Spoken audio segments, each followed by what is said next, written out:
गुजरात के आप विधायक चेतर वसावा को न्याय देने की मांग को लेकर समर्थक बड़ी संख्या में सड़कों पर उतर रहे हैं।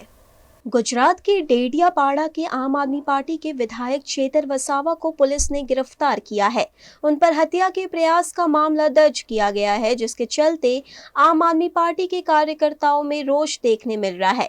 गुजरात के नर्मदा जिले के आम आदमी पार्टी के कार्यकर्ताओं ने भी चेतर वसावा को न्याय देने की मांग के साथ जिला कलेक्टर कार्यालय पहुंचे। यहां कलेक्टर कार्यालय के बाहर नारेबाजी के साथ कार्यकर्ताओं ने जमकर विरोध प्रदर्शन किया। इस मौके पर पुलिस के साथ आप कार्यकर्ताओं का घर्षण भी देखा गया। इस मौके पर उनकी पत्नी शकुंतला वसावा भी मौजूद रही। उन्होंने समूचा मामला भारतीय जनता पार्टी द्वारा प्रेरित होने के आरोप लगाए हैं। आज अमे अमरा लोको साथे ज्यारे राजपीपळा खाते आवेदनपत्र आपवानुं होवाथी आव्या छे, केम के एक धारासभ्यने लोकोना अवाज उठावे छे ते अवाज दबाववा माटे भाजप सरकारे खोटा केस करीने एमने जेलवास कराव्यो छे।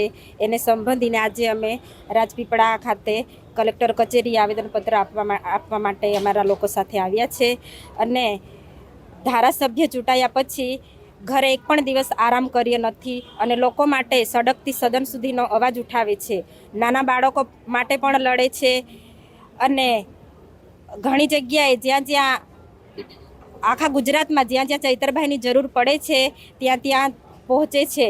એટલે લોકો આ જેલવાસ ખોટો કરાવ્યો છે, કેસ ખોટો છે, એટલે અમારા લોકો ખૂબ આક્રોશમાં છે, કેમ કે જે ધારાસભ્ય લોકો માટે લડે છે એને સરકાર દ્વારા દબાવી દેવામાં આવ્યો છે।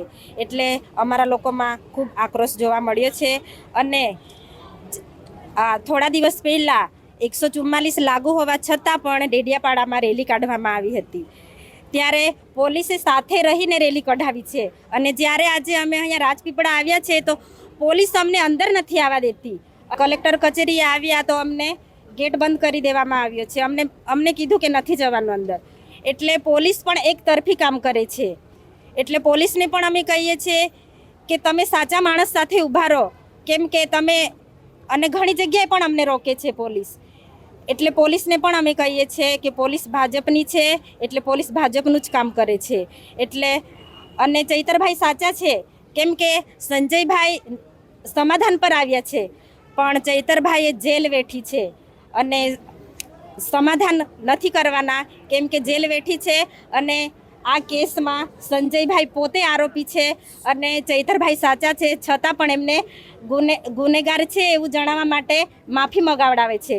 પણ અમે સખતમાં સખત વિરોધ કરીએ છીએ, અમે સમાધાન કરવાના નથી અને અમને ન્યાય પર ભરોસો છે કે અમારો કેસ હવે હાઈકોર્ટમાં ગયો છે એટલે અમને ન્યાય મળશે।